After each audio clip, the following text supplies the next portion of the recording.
هنيئا لإبراهيم لا هلاله هلال بدال عين جماله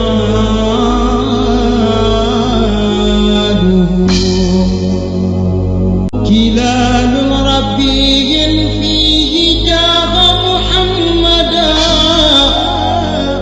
فتم لنا البشرى وأمن واله. أعوذ بالله من الشيطان الرجيم. بسم الله الرحمن الرحيم، وصلى الله على سيدنا محمد وآله حق قدره ومقداره العظيم. الحمد لله رب الناس مالك الناس إله الناس من جعل الناس كل الناس إلى واسع فضله. وبعد، فسلام وتسليم سليم من السلام إلى عبد السلام ورحمة الله من عبد الرؤوف الرحيم إليكم جميعا وبركاته يا أحباب الله ويا أحباب رسول الله صلى الله عليه وسلم. تلاميذة الشيخ أحمد التجاني ويا خدام صاحب الفيضة الحاج إبراهيم رضي الله عنه ويا مريدي الشيخ محمد العربي ابن يوسف، السلام عليكم ورحمة الله تعالى وبركاته. أمبي كلاندين بلا جلنفو أمبي كولاك بي أننا شبرانكا مولودولا Cheikh Mohamed Shafiou ka diɲɛ kɔnɔ n'o ye khalifa ba ye bi Cheikh Mohamed Arabi nɔ la ani kalanden bɛɛ lajɛlen. An kɔntannen wasalen bɛ an nana surprise ba sɔrɔ an ye jamana in kɔnɔ yan. Kabako don an y'a sɔrɔ Cheikh Mohamed Arabi ani Cheikh Mohamed Shafiou ka a ka kalandenw n'a kanuɲɔgɔnw u bɛɛ jara ka fara ɲɔgɔn kan ka so belebeleba jɔ Cheikh Mohamed Arabi tɔgɔ la, k'a tɔgɔ da Cheikh Mohamed Arabi la, ka bonya ta k'a di an ma k'a fɔ ko an ka ouverture kɛ ka bɛn ni mawludu ma fo ka diɲɛ wuli san n'ala ala ka si d'an ma an ka se ka san caman k'a la. An denw mana na a siraw ta ani kalanden minnu bɛna an kɔfɛ olu fana k'o sira kelen ta, u ye senbila yɔrɔ sɔrɔ u bɛ se k'u ka mawludu n'u ka ziyaraw bɛɛ baara kɛ k'u la kɔnɔ k'a sɔrɔ maa si ma taa hôtel la bilen. Ala y'o hɛrɛ de kan ye ɲinɛ san kɔnɔna na ni kalandenw ka ŋaniya ɲumanya ye an'u ka dɔrɔmɛ minnu y'a bɔ k'a fara ɲɔgɔn kan ka se ka nin baaraba in kɛ k'a jɔ Cheikh Arabi tɔgɔ la, ko Cheikh Arabi denw n'a ka kalandenw kana loger hôtel la bilen k'u ka baaraw kɛ Cheikh bonya kɔnɔna na. Alhamdulillah, an bɛ Ala tanu. Donc n'an sera o kɛnɛ kan ko an y'o ye bi an ɲɛ na, vraiment an tɛ foyi fɔ, an b'a fɔ ko ba a barika dɔrɔn. Alhamdulillah, kalanden bɛɛ lajɛlen sera ka don, maa min nana ka bɔ Mali la ani Faransi ani Kayiw ni fɛnw bɛɛ lajɛlen n'o Cheikh Mohamed Arabi ka kalandenw na minnu nana mawludu in barika Cheikh ka mɔgɔw bolo a ka ca ni maa 100 ni maa 50 ye. A bɛɛ logera so kelen kɔnɔ bonya na. Alhamdulillah wa masha Allah, an bɛ Ala tanu. On remercie Dieu, on remercie le prophète, on remercie le Cheikh Ahmad Tijani radiallahu anhu, on remercie la faïdatu Cheikh Ibrahim et Cheikh Ibrahim en personne et ses enfants et ses khalifs, tout le monde. On a été heureuse d'être là aujourd'hui à Kaolack pour venir faire le Mawlud avec la famille Niassène. Vraiment, on a été vraiment surpris par un grand offre de disciples de Cheikh Mohamed Arabi qui ont décidé vraiment qu'à partir de cette année, que les disciples de Cheikh Mohamed Arabi et ses enfants ne logent plus à l'hôtel ni chez personne. Ils vont loger dans une maison qui va être vraiment la maison de Cheikh Mohamed Arabi à Kaolack. Mais c'est les élèves et des disciples de Cheikh Mohamed Arabi qui ont collaboré et participé à construire cette grande maison. On est plus de 150 personnes qui sont arrivées aujourd'hui dans le Mawlud. Tout le monde est rentré dans cette maison. vraiment on va dire merci à Dieu, merci à Cheikh Larabi, merci à disciples de Cheikh Larabi qui ont vraiment honoré la famille Cheikh Mohamed Al-Arabi aujourd'hui. On est très très fiers et très contents. Alhamdulillah Rabbil Alamin, que Dieu exauce leur vœu, que Dieu nous donne tout ce qu'on veut, que Dieu protège le monde entier, que Dieu donne tout le bonheur du monde à cause de Cheikh Ibrahim radiallahu anhu. On est venu voir Cheikh Ibrahim Niass radiallahu anhu, c'est son tombeau qui est là, et ses khalifes et ses enfants. Donc ça c'est un homme qui est grand. On va commencer la salutation d'abord à la Raouda de son père. Arrivé là-bas, je vais dire qui est son père d'abord, parce que lui, son secret, il a commencé à partir des lumières du prophète d'abord, venant de son père. Donc on va commencer à son père, on va finir à son tombeau, et intégralement on va vous montrer tout pas à pas jusqu'à la fin.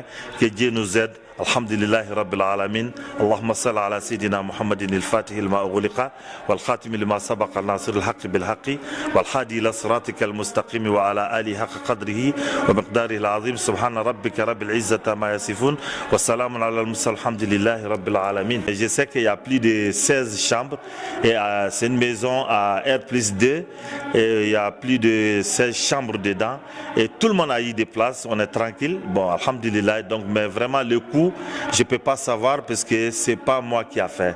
C'est des disciples de Cheikh Larabi entiers qui ont participé à construire pendant 7 ans. Ils sont dans ce travail qui a pris la fin aujourd'hui.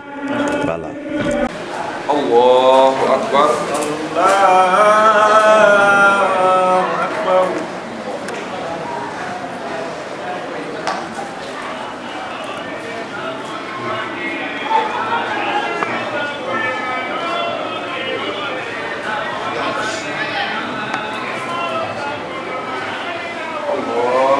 Allahu Akbar. Rabbana wa lakal hamd. Allahu Akbar.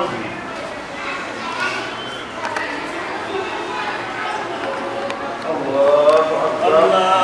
Allahu Akbar. Allahu Akbar.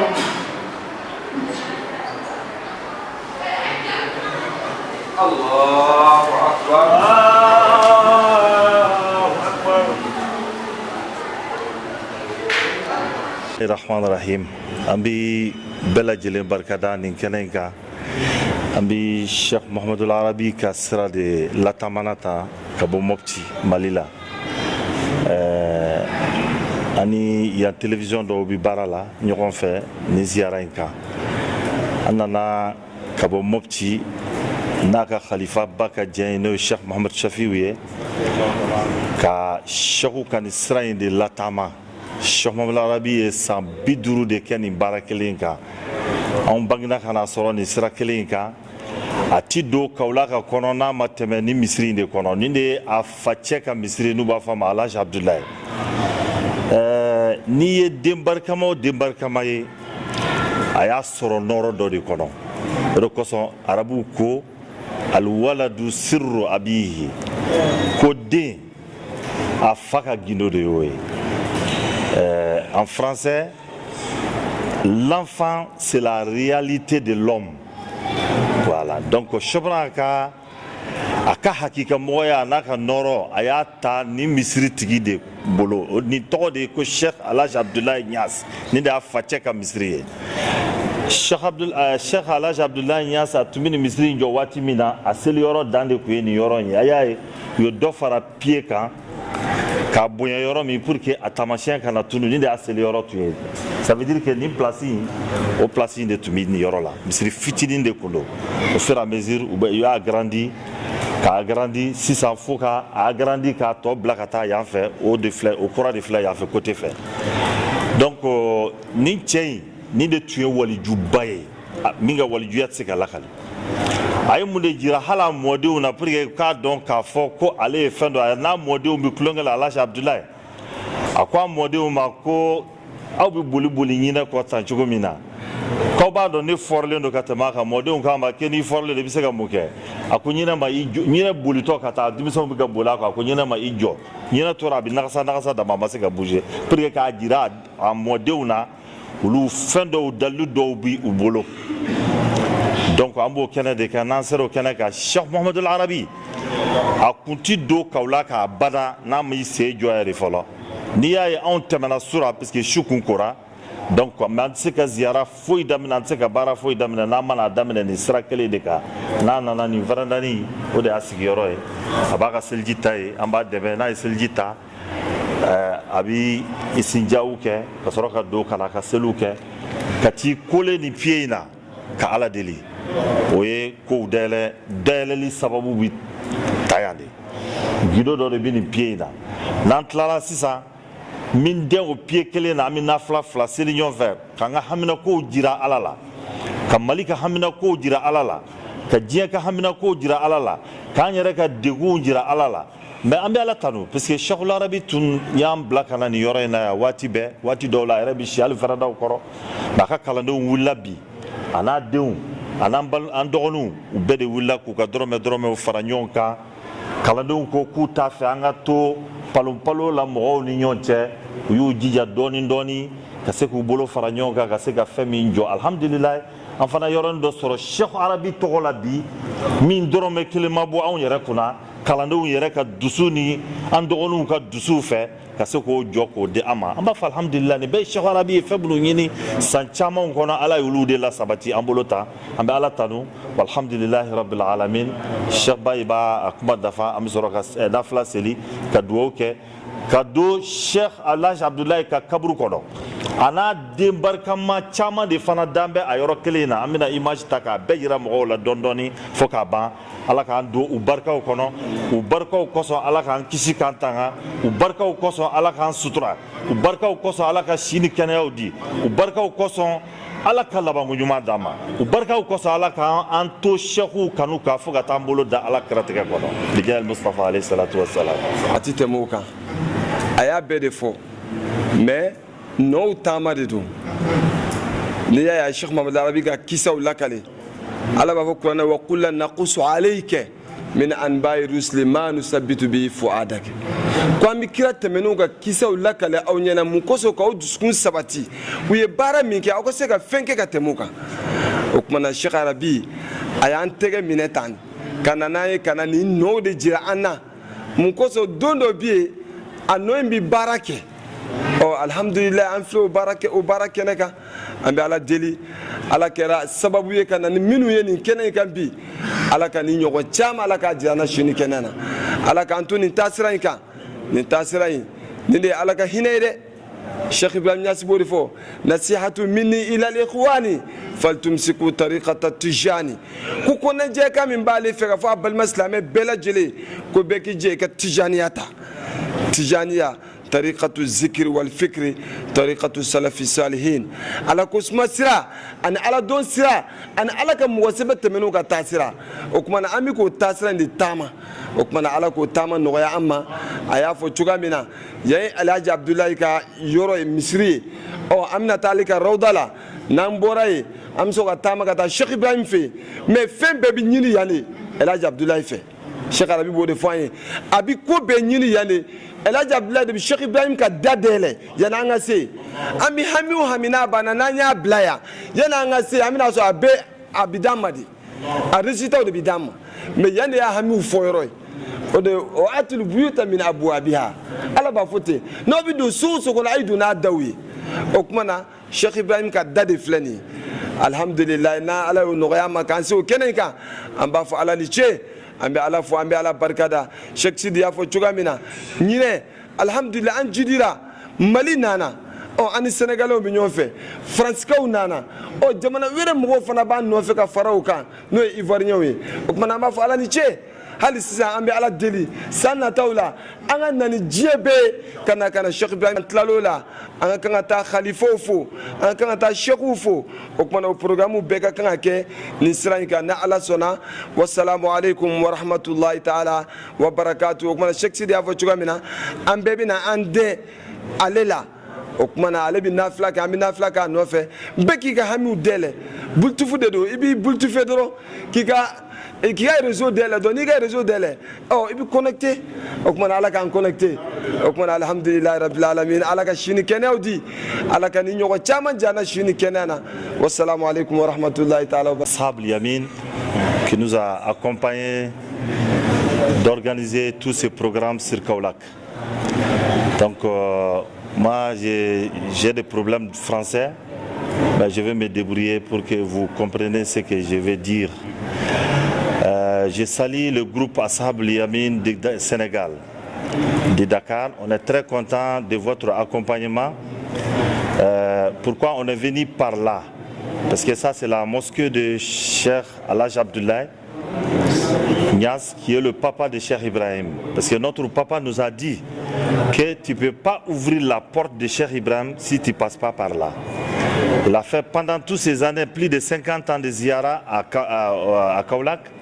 En commençant par là d'abord, il se colle sur cette pied gros là pour demander à Dieu pour ouvrir la porte de Cheikh Ibrahim.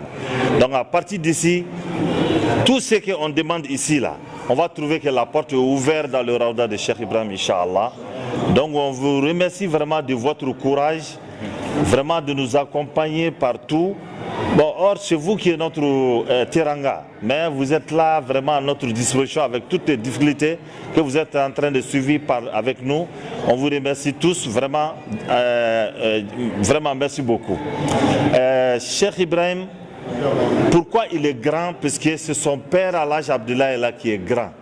Parce que l'homme, les vraies réalités de l'homme, c'est son fils. C'est son fils qui sort de la réalité d'un homme. Voilà. Donc pourquoi Cheikh Ibrahim, c'est son papa? Pourquoi son papa? Parce qu'il devrait avoir cet homme-là.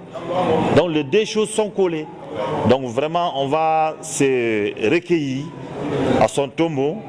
Il est là, son tombeau est là avec plusieurs khalifas de ses enfants aussi qui sont là couchés. On va demander à Dieu vraiment de nous donner tout ce qu'on veut dans cette vie-là. Inch'Allah, tout ce qui est bon, tout ce qui est bien pour nous, tout ce qui est bonheur pour l'islam et pour tous les musulmans, Inch'Allah, Dieu va nous donner. Wassalamu alaikum wa rahmatullahi ta'ala. Alhamdulillahi rabbil alamin. On est à la rentrée de Medina Bay. Quand on parle de Kaolack, c'est une grande ville, c'est une région du Sénégal. Mais là, le quartier construit et le quartier installé par Baye Niass, on appelle ça Kaolack. Donc on est à la rentrée de Kaolack comme ça, pour aller jusqu'à son mosquée et jusqu'à son mausolée, pour aller demander nos doigts pour nous et pour tous les musulmans du monde entier. Inch'Allah, Dieu va nous accepter parce que c'est un grand wali. On demande à Dieu de nous accepter, de faire ça chaque année, comme ce qu'on a fait avec Cheikh Mahmoud Arabi pendant des années et des années. On demande vraiment une continuité par la volonté de Dieu, Inch'Allah. Vous faites un bonjour à qui? Aïwa, on salue tout le monde. Par exemple, nous sommes des religieux. C'est-à-dire qu'il n'y a pas de personne on choisit sur l'autre.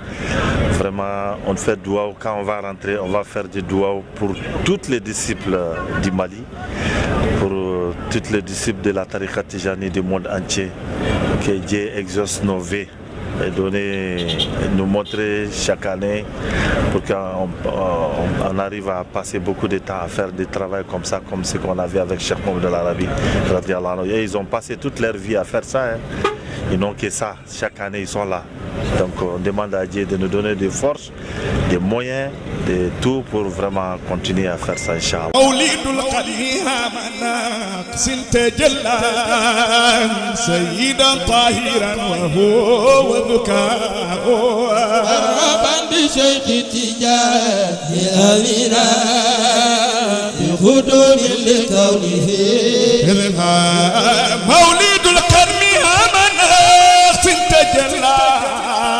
سيدا طاهرا وهو ذكاء. ونبلغ سلام جميعا إليك. وعندنا زاوية أخرى في دكار. هناك جماعة يسمونه بأصحاب اليمين، هم موجودون معنا أيضا. voilà إذن نحن الآن مع أصحاب اليمين في دكار وجماعة الشيخ محمد العربي والمريدين لزيارتكم في هذا اليوم وإذن أخبر الجماعة قبل أن أوتيك الكلام. On salue tout le monde. Voilà Cheikh Ibrahim Niass qui est le fils de Cheikh Mohamedou Mamoun. Qui est Cheikh Mohamedou Mamoun? C'est le fils de Cheikh Ibrahim Niass radiallahu anhu. Voilà son premier fils qui est Cheikh Ibrahim Niass, l'homonyme de Cheikh Ibrahim Niass. Le Cheikh Mohammed al-Arabi, il a pris tout son secret dans le Faïdatu Ibrahim dans la main de Cheikh Mohammed al-Mamoun. Donc notre chemin, ça passe par là pour fixer c'est-à-dire que dans Cheikh Ibrahim, mais ça passe par là. Donc c'est pour cela qu'on a commencé la ziyara à partir d'ici. Donc à partir de ce soir, on commence la ziyara à partir de Cheikh Ibrahim. Après ici, on va aller saluer notre grand regretté, Cheikh Mohamedou Mansour. On vient de le perdre il y a juste 6 mois, hein, bien, voilà, il y a juste 6 mois. Et là où nous-mêmes on logeait chez lui, donc comme il est parti, donc on a demandé l'ordre à Cheikh Baye vraiment de nous laisser loger chez nous maintenant. Voilà, mais de toute façon, tout ça c'est voilà. Donc cette maison-là aussi, c'est pas une seule personne qui a construit, hein, c'est l'amour des élèves de Cheikh Mohammed al-Arabi qui a fait que les élèves ils ont dit vraiment à partir de maintenant, on va vous loger. Donc nous-mêmes on est dans cette chemin. Donc après ici on va aller saluer Cheikh Mansour, la famille de Cheikh Mansour et sa femme et ses enfants, Inch'Allah, à partir d'ici. Donc on laisse Cheikh Ibrahim Baye qui va nous répondre à notre salutation chez lui. À Kaolack, chez Cheikh Mohamedou Mamoun Ibrahim Niass. Comme Honorable Sidi vient de le dire, à Mopti, Cheikh Mamoun était très bien reçu. Cheikh Mamoun était très bien reçu au Mali, particulièrement à Ségou, particulièrement à Mopti le plus grand. Là, c'était son fief, de jour et de nuit. Dieu merci, le Cheikh Arabi Diara, un lieutenant doué de la Faïda, exemplaire, qui a suivi les traces de Cheikh Ibrahim Niass par Cheikh Mamoun Ibrahim Niass. Ce grand propagateur de la Faïda à travers l'Afrique, en Europe, un peu partout dans le monde, nous regrettons son départ. Sa vie continue toujours avec ses grands-fils, Cheikh Chofiou, Cheikh Sidi Diara, l'honorable Sidi, le bienfaiteur, la cheville ouvrière de toute organisation au Mali et de la Faïda ici, accompagné de ses frères, Cheikh Baye, Cheikh Maï et j'en passe. Nous remercions toute la délégation. Honorable Sidi, vous êtes devant votre frère, votre ami, Baye Mamoun. Certainement, le cœur pleurera. Parce que vous avez perdu un homme qui vous est cher, un Sénégalo-Malien de pure souche, Cheikh Mansour, le regretté Cheikh Mansour Mamoun Ibrahim. Mais nous sommes contents de vous voir ici. Parce qu'il n'a pas oublié ses pas vers Cheikh Mamoun. Lorsque vous étiez tout jeune, vous vous rappelez de beaucoup de choses, Sidi. Alhamdulillah, on est là, mais vous êtes chez vous. Baye Mamoun, un ami intime à votre aîné, votre Khalif Cheikh Chofiou. Des gens que vous voyez ensemble, ça vous reflète une mémoire de Cheikh Ibrahim Niass, une mémoire de Cheikh Arabi Diara et une mémoire de Cheikh Mamoun. Et certainement, ils feront grand chose de leur vie à travers le monde. C'est sûr. Parce que la connaissance, le sérieux, la discipline, l'engagement, les grands serviteurs de la Faïda sont là. Alhamdulillah, ces deux grands messieurs, Cheikh Arabi et Cheikh Mamoun, ne sont pas partis. Dieu merci qu'ils nous ont laissé une progéniture sûre, rentable, serviable, mohamédien par l'amour de Dieu, Cheikh al-Islam par l'amour de Baye Niass, Cheikh al-Islam par Cheikh Mohamedou Mamoun Ibrahim Niass. Alhamdulillah, d'être à Medina Baye pour le second Mawlud, comme vous l'avez célébré à Mopti, ce grand jour de Mohamed, et d'autres, les ziyaras que vous faites à Taïba Niassène, que vous commencez ici toujours chez Cheikh Mamoun, qui est toujours là. Baye Mamoun, ce nom a une signification exemplaire. Il y a deux vocales, Baye et Mamoun. Il est né en 73 plutôt, lorsque Cheikh Ibrahim, le vendredi, était à la montée du sermon. Et il a prié pour l'avenir de Cheikh Baye Mamoun dans ce monde. Et Serigne Mamoun m'a dit, j'ai demandé à Baye, vous aimez trop Mohamed, je sais, mais je vous en supplie, donnez à mon fils votre propre nom. Alhamdulillah, c'est Baye Mamoun. Baye, c'est un secret. Mamoun, c'est autre chose. C'est le grand serviteur de Dieu. Mais alhamdulillah, le dernier mot qu'il a dit devant moi en nuit, aux environs de 1h du matin, Cheikh Mamoun assis, Baye Mamoun et moi, il lui a dit en arabe, Cheikh Ibrahim, Shukran ilal amam. Je ne connais pas l'arabe. Je demandé, qu'est-ce que ça veut dire? Il a beaucoup parlé, Cheikh Baye, Shukran ilal amam. Donc il l'aimait. C'est son calife désigné, indiqué, mais qui a toutes les valeurs de diriger le monde et l'islam. Cheikh Sidi, votre frère est là, vous êtes là. Toute vos familles est là. Les Baye Mamoun vous souhaitent bienvenue et prie pour vous, priez pour lui. Alhamdulillah, le serviteur, le petit serviteur de Serigne Mamoun Abdoulaye Thiam, qui vous aime. Parce qu'il aime Serigne Mamoun, je l'aime. Qui travaille pour Serigne Mamoun, je travaille pour lui. C'est pas l'âge qui fait la différence. J'ai une hauteur. Alhamdulillah, pour être talibé de Cheikh Ibrahim Niass, il faut la connaissance, la bonne foi et le dépassement. Les barrières, l'âge, la couleur sont des barrières inutiles. Alhamdulillah, votre papa, ce grand monsieur, calme, posé, qui marche doucement, qui est généreux, qui aimait beaucoup Cheikh Mamoun jusqu'à sa mort pour donner son hadiya à Cheikh Mamoun. Et vous l'avez perpétué. Vous l'avez tenu, vous l'avez engagé, vous continuez à que Dieu vous garde, que Dieu vous protège davantage, que le Mali retrouve sa paix, que l'Afrique retrouve sa paix, que Cheikh Mohamed Arabi Diarra, sa souveraineté mystique, son pouvoir en Dieu, reflète toujours au Mali. Assalamu alaikum wa rahmatullahi.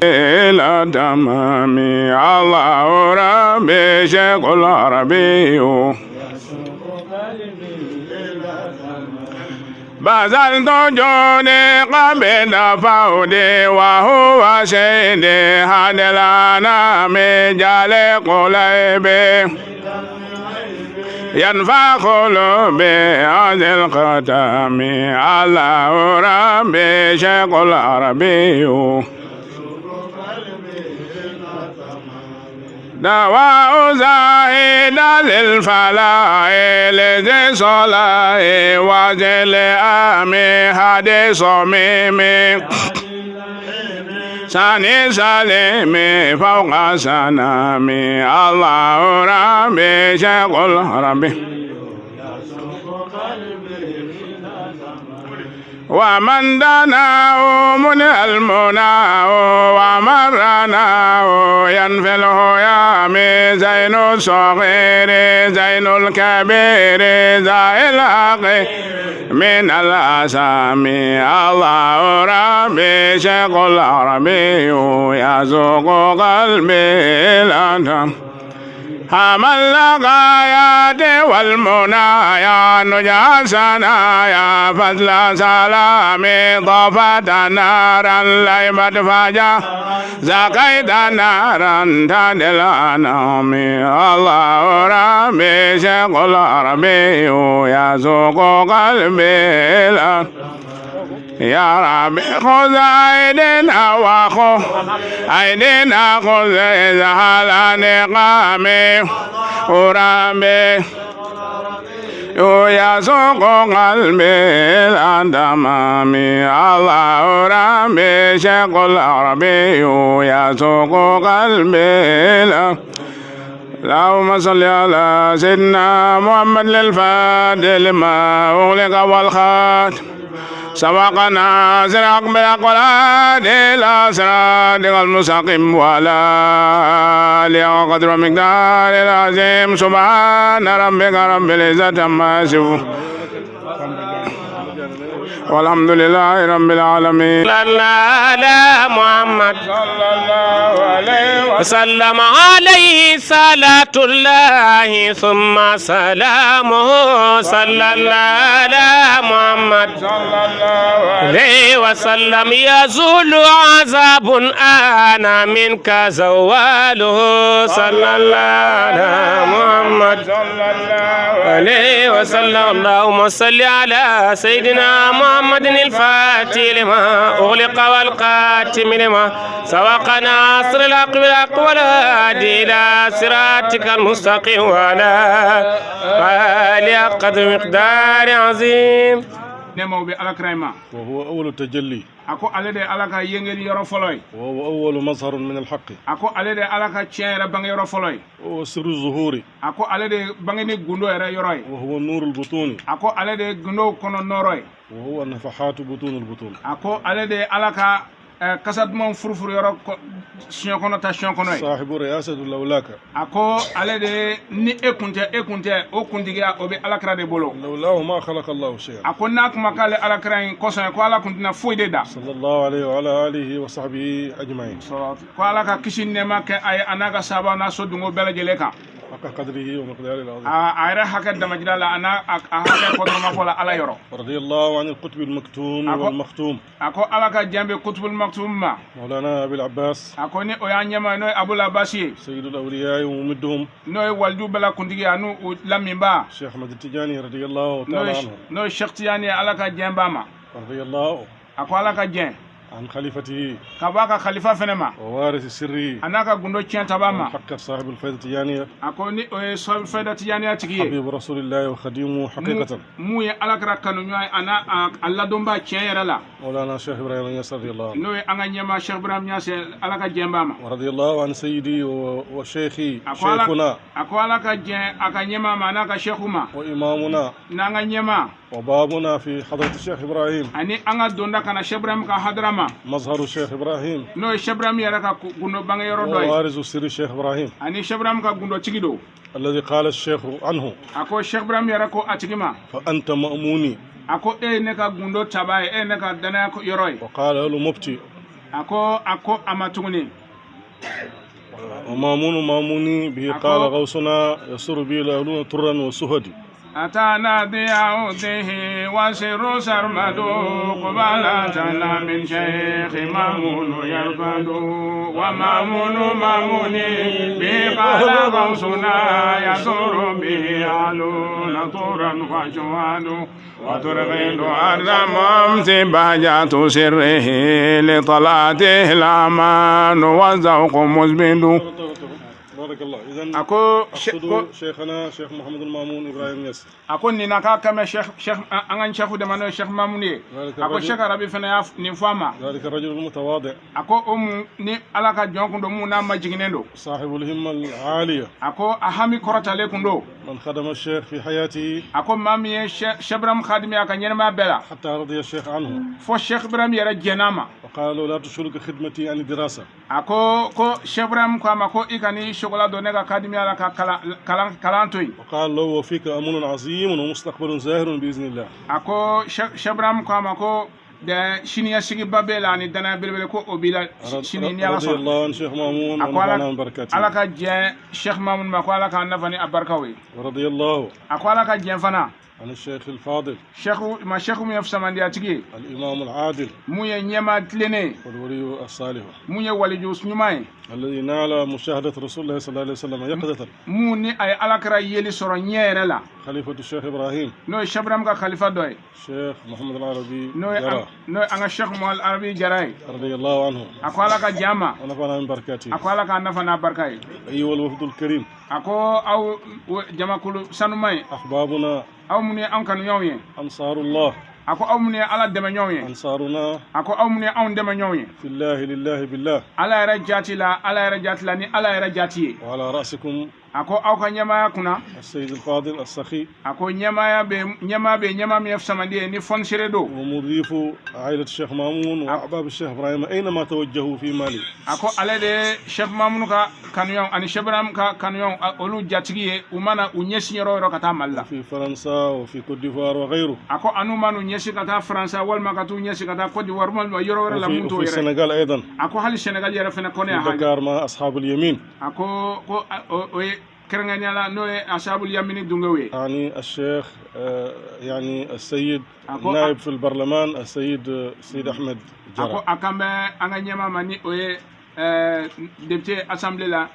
نوي الشيخ سيد أحمد جراي أحييك تحية خاصة أكو أبي إفو الشيخ سيد أبي إفو فولي كرنغانينا ومن معك أكو أني ماني أونا ناكا كفويما من إخوتك أكاتا إبال مولا كلهم وبلا جلي شيخ باي أكو شيخ باي بولا سمي الشيخ نوي الشيخ إبراهيم توماي والشيخ عبد الوهاب أني الشيخ عبدو وقبله الشيخ محمد الماحي أني كون يا شيخ ماهي فنبي وجميع أولاد الشيخ الذين حضروا أكو أني شيخ لربي دوم بلا جلمون نانا وولدكم وأحفاد الشيخ جميعا أني شيخ لربي موديوم فنا قابو بفو وبناتكم أكو أني شيخ لربي جمسو والمقدمون الذين حضروا كلهم أكو أني مقدم من بلا جلنا والنساء أصحاب اليمين والرجال أصحاب اليمين أكو أني أصحاب اليمين تشاو أنا أمسو قابو بلا جلفو تحية مباركة من لسان مولانا الشيخ مامون في الغيب إليكم. أكو أبو فوني فولي مي فولي كرنة كابو الشيخ مامون نموكا غيبو حضركم. وحي مع الشيخ إبراهيم وحي مع أهل الله في حضرة الله. أكو الشيخ مامون ينمالو كفرا الشيخ إبراهيم كا أكو ينمالو كفرا على كدوغو كا. ولا شك أنه حاضر معنا مع الشيخ محمد العربي والشيخ إبراهيم ياس. أكو سكتال أكو الشيخ مامون أكفلين بانفين نكنا كفرا الشيخ إبراهيم كا كفرا الشيخ العربي كا. أحييك وأحيي أخوك الفاضل. أكو أبي فولي كا أكو أني إبالما كابا فوق. الخادم الأرض أموية خادمنا أي جنس رناك خادم العالم الصوفي أكو العالم الصوفي أكو موية دون كلا ني صوفي أمادو العارف بالله ني على دونبادو الخليفة الشيخ محمد الشفيع جرى أكو ني الشيخ محمد الشفيع جرى أطال الله بقاءه أكو على كاشيكون تاجيا ووفقكم جميعا يدا واحدة أكو على كأمبلا جليل كفال ما كأمبلا سيما يوانفي وطرد عنكم الشيطان والوسواس أكو على كالشيطان صوبانا كأني وسواس وعلى وطال بقاءه وطال بقاء سيدي وإخوته جميعا أكو على كاشيكون شيخ شفيع كوندا أشيكون دا جاجوم نكو على كاشيخ سيدي كوندا جانا بالمو بلا جليل وسلموا على الشيخ عمر وجميع الإخوة أكو كفراو كفنكو سيدي عمر بي ورحبوا بوالدتنا والدتكم أكو فننا كابي أنا مصوربا أبي بسم الله الذي حضر النيابة عن جميع النساء مو نانا كابلا مصور بلا جليل نونا أشكركم غاية الشكر. سيدنا بارو أبي أو فوق بركة داكو بركة دان فولي بلا جليل. جيتم من مكان بعيد جدا. أكو نانا كابو يورلا يورم مكان جان كوسبدي. لله تبارك وتعالى. أكو كان على جاتي ردي كمان. قطعتم مسافات بالطائرة وبالسيارات. أكو يا فرنجا وجاون تيجي موبلو يه أني أفيون يه. كل هذا في ميزان حسناتكم في الدنيا والآخرة إن شاء الله. أكو نبلا جلبي أو كا نيومان بلانسو كنا جنيني لاهرا كوننا. إن لله عباد إذا أرادوا أراد. أكو جوندو بي على فنولو يا الله يندرو على ربا الله ينو يربى. إن لله مجالس يكفر الله فيها ألفي من مجالس السوء. الله أكبر. أكو سيجرو بي على فني ما سيجرا أو سيجرو لا. أكو سام باكلي سيجرما باكلي جرمكالا بو يا فاي أو سيجي كوننا. علموا أنه قد غفر لي ولكم جميعا في هذا المجلس. أو كادون كافوكو يا فكرة علما أني أم بلا جلي. وعلموا أن الله قد رضي عنكم وعني والشيخ إبراهيم والشيخ مامون والشيخ محمد العربي في هذا المجلس المبارك. الله أكبر.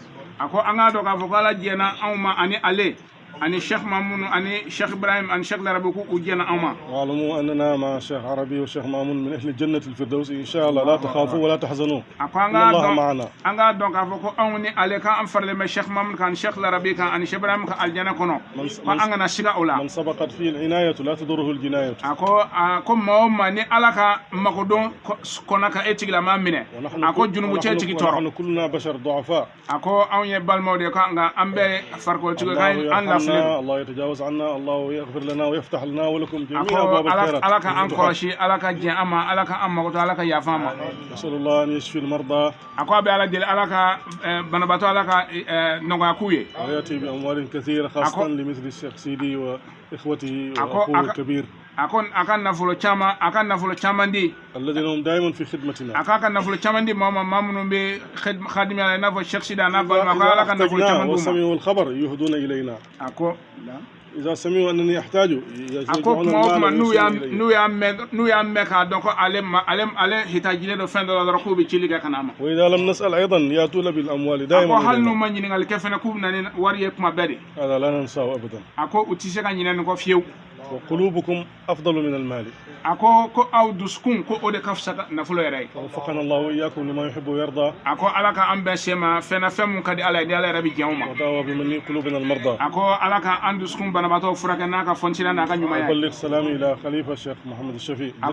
أكو كفولي الله شيخ خليفة منو الشيخ محمد الشفيع. فهو كما تفضلت حبيبنا ويحبنا ولا يرى غيرنا. أكو إنفع بعد تومنا أكو أو كانوا ياندو أو كان يتي فويلاني أولوتة. وهذا ليس لي أنا. أكو أوتي على رايدة. إنما هو للعلاقة التي بين الشيخ مامون وبين الشيخ محمد العربي. أكو أويد تجرمون كم الشيخ مامون الشيخ العربي أكو أوتقول مودة. ولقد غاب عن عيوننا.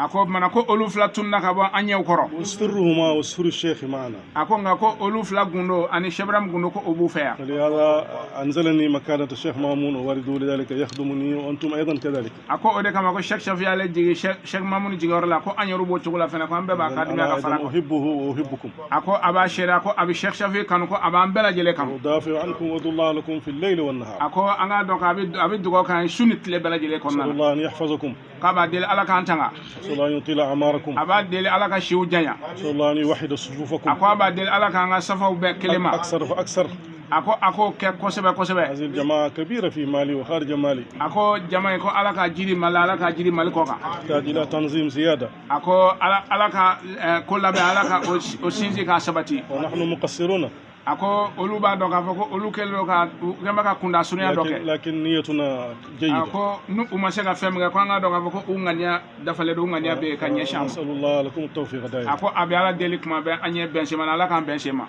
وأوصي نفسي وأوصي الشيخ شفي وإياكم بتقوى الله ako aba yara kum ladi abi Sheikh Shafi ladi ani aw bela jele ka ba ladi ni ala insranya de في السر والجهر ako anga sirala nya gundon bangila ومراقبة مع الأنفاس ako anga ala koloshi ni naklu ben هذه nyanje وصية الأنبياء وصية الرسول صلى الله عليه وسلم وصية الشيخ تجاني والشيخ إبراهيم الناس ako niye nabi nyuma ka wasiya de ko niye ala kara ka wasiya niye Sheikh Tiyan ni Shebra mu beka وصية wasiya de الشيخ محمد عربي والشيخ مامون ako niye Sheikh Mamoun ni Sheikh Mal Arabi mu beka wasiya de وصيتي أنا عبد الفقير إليكم ako ni fene ala ka wasiya le mu ala ka jon fandani ka ta awma كلكم خطاؤون وخير خطاؤون التوابون ako ala kara ko aw bela jele filijon ye ko nga filijon la so herma mamunu mi tube ka نتوب إلى segala الله ونتوب جميعا نسأل الله أن يغفر لنا ويرفع شأننا وشأنكم akaba dile ala fa ala ka ya fama ko ala ka ani ale beka konya korota أوصي خليفة بأن يفتح صدره أكثر لإخوته أوصيه أن ينضم مع إخوته أكثر فأكثر ako abi khalifa no Sheikh Mat Shafi ka ba wasiya aka kafa balmo ma kosebe فهم واحد ولكن يزيدوا أكثر ako ko abada ku ye kelen ko ma ko halisa ka ka dofara aka ويتشاورون أكثر ako aba nyini ko u ka nyanye kosebe u ka be ko la kosebe فالشأن شأننا جميعا ko ba ko u ka do ko o be o kunye bela jele ka be ulu ka kunye de والأمر لله ako kunye be ala tay لله الأمر من قبل ومن بعد ako ala ko kunye ala tay ka kon ani واشكروا kofe الشيخ سيدي وإخوته وهم وراء الشيخ شفي يخدمونه كما يخدمون والدهم ako ka bi Sheikh Sidi na balma to barkara ko bari ko u tugle me Sheikh Shafi na ko ba kadmi na fo u kumbe Sheikh Larabi kadmi a tugum وهذا يسرنا جدا ako o bolu ni soja ko jugu وهذا الأدب مهم جدا ako o lara mu vle ko o le ka gele kosebe re جزاكم الله عنا كل خير ako ala ka usara olu ye here bela jele فتح لنا ولكم جميع أبواب الخير ala ka here daw be la nay وأغلق الله عنا وعنكم جميع أبواب الشر ako ala ka toro daw be to nama ورفع شأن الشيخ سيدي جرى ako ala ka Sheikh Sidi ka koya korota وأيده في مالي ako ala ka deme malla وسخر له الأعداء والأحباب ako jugu ni kan yo kala ku be هو kula جميع إخوتي وأخوه الخليفة الشيخ ako ala شمال ko الشفيع ke ana balma anaka Sheikh no khalifa أسأل Sheikh الله Shafi أن يجعل الأمن والأمان في مالي kaba del ala ka dania ni basigi na أسأل malla الله أن يسخر لكم أهل مالي وخارجها akaba del mali korona ni mali korona ko ala أسأل ku be الله أن sakara يزيد الجماعة كثيرا مع الاتحاد ala ka jiri jama chamana أسأل الله أن يبارك في عيالكم وفي تلامذتكم ويقضي حوائجهم جميعا ako ala ka barka do demba wala ni kalando na kala ka mago إنه betla ولي ذلك والقادر عليه ako ala ye otigi ala bisola بارك الله فيكم kala ka barka do wala بلغوا سلامي إلى جميع أهل مالي وأحبابكم kaka ka police mali be mani kan yombe وإلى الشيخ شفي وجرى kata Sheikh Shafi yarama وإلى أمهاتكم ani kata mbawma وإلى أهل مبتي وبمكو ani kata mopti ko ni bamako ma وجميع العائلة ani demba be إن شاء الله إذا كتب الله سنزوركم في وقت قريب إن شاء الله. ako ni ala sona ko ubna tabo anye malla wati dola wati كنا في سفر في القاهرة وتركنا الزوجة والمرافقين هناك لأجل المولود ومن أجلكم. ako كنت في السفر وقطعته من أجلكم. ako alaikum tamana ko ngako ay franja jani tige kana purge kana an yeli وربما عند العودة سأمر بكم 3 أيام أو أسبوع بالكثير وأواصل إن شاء yala الله. sona mako abna segi kata tamana ko ola ko atemendo وإن لم يسمح الوقت فعند عودتي من السفر إن شاء ako الله. na tato ma sega teme ko obmana ni o ma be ko بارك الله فيكم بارك الله فيكم بارك الله فيكم. ala ka barka dawla ala ka barka dawla ala ka فأنتم barka أصحاب عهد ومحبة. هذا هو العهد وإن العهد كان مسؤولا. ako laidu ko odi anin nyande duwe ko ala ko kulla duwe ñingal fe كتب الله لي ولكم عمرا طويلا مع الصحة والعافية. ako ala ka sijan sebe فتح andaw ye الله لنا ولكم جميع أبواب الأموال والخيرات. ako ala ka nafulu cama daw yele aye وبارك الله في الشرفاء نزورهم جميعا. ako ala ka barka do sherifun na ko abu bela jele والسلام عليكم ورحمة الله تعالى والسلام عليكم وبركاته. ورحمة الله اللهم تعالى صل على سيدنا محمد الفاتح لما ولك والخاتم لما سبقنا سرق من القرآن إلى صراط المستقيم وعلى آله كان يتيمن في جميع أكثر أحواله رضي الله عنه كان يختار اليمين أو ما في معناه. النبي صلى الله عليه وسلم لاجن ndey Aïcha mu ne alquran moo doon jikkoom sallallahu taala alayhi wa sallam mu ne tamit ndeyjoor lu muy def rek ndeyjoor la koy def buy sol dàll ndeyjoor yelbisu al yamin buy dugg ci jumaa yudxilu rijlal yumna lu muy def rek yamin la koy defee dégg nga kaana yuxassisu yaminahu dégg nga li kulli ma huwa muyammanun wa yuxassisu yasaarahu li tatahurihi comme buy dem ci wanag wala buy dem ci yeneen yu mel noonu buy laab càmmoñ lay laabee kon ashaabul yamin ñooñ ndeyjoor aljanna bu bés penc ci taxawee ñooñ yamin ñooy dem aljanna ñooñ yasaar ñoom ñooy dem safara kon maa ngi leen di ndokkeel ci tur bi nag dafay uyu tur balaa neex bu dee tur bu baax dafay uyu borom xeyrul asmaa maa ubbida wa hummida kon ñu ngi def te yemmun ci tur boobu di leen ñaanal yàlla ñu yàlla boole leen ci ashaabul yamin di leen dénk ragal yàlla ngeen bennoo ngeen bëggante bu baax a baax te yàlla tax di leen dénk Cheikh Sidi Ahmed Diarra bu baax ngeen gën ko jopp ngeen ko fonk gën a barkeelu ci moom ak i rakkam waaye rawatina magam tam i xalifa muy Cheikh Chafiou Diarra parce que ñoom ñëpp benn famille lañ ngeen xoolal leen seen bopp xoolal leen baay xoolal leen seen baay maa ngi leen di gërëm maa ngi leen di sant maa ngi leen di ñaanal yàlla di nangu seen taxawaay ak seen teewaay incha allah à tous les disciples qui sont ici présents particulièrement la délégation de Mopti et la délégation de Ashabul Yamin et la délégation de la France. Je vous salue et je prie pour vous et je demande au nom d'Allah, au nom du prophète Mohammed sallallahu alayhi wa sallam, au nom du Cheikh Ahmed Tidiane, au nom du Mawlana Cheikh Ibrahim Niass, que Dieu vous aide, que Dieu vous bénisse, que Dieu vous donne la force, que Dieu vous donne la santé, que Dieu vous accepte votre ziara et que Dieu vous donne tout ce que vous souhaitez ici et au paradis, Inch'Allah ta'ala. نسيتك لم أتى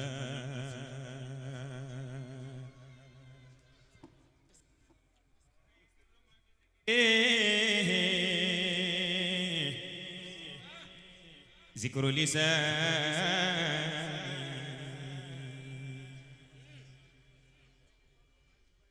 تطهر بماء الطيب إن كنت ظاصر وإلى تيمم بسهدي أو بسهلي وقدم إماما كنت أنت إمامه وصل صلاة الفجر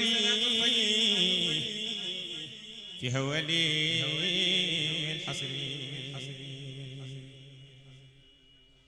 فهذه صلاة هارفين بربهم فإن كنت منهم فانده البهر في البهر لا إله إلا الله لا إله إلا الله لا إله إلا الله لا إله إلا الله أنا نفس والآفاق مهما رأيتها تراني فإني كل من هند ربي هو الواحد القدوس لا شاء خيرها إذا لم تر خيرها